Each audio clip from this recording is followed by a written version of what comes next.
Alright everyone, let me show you a little tool I've made. A little escape tool for these Darby cuffs.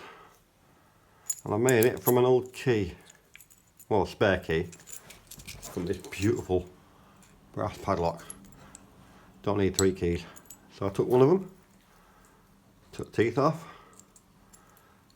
put a thread on the inside. See that? Oh, see that?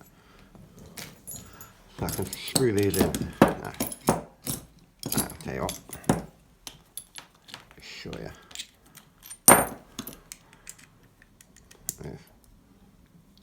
Screw it in and pull on it.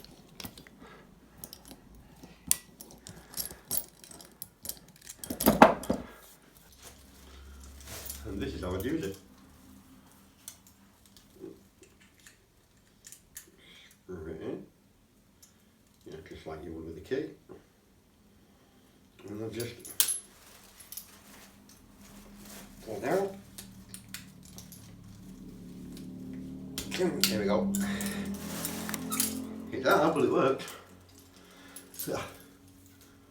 Thanks for watching, see you next time.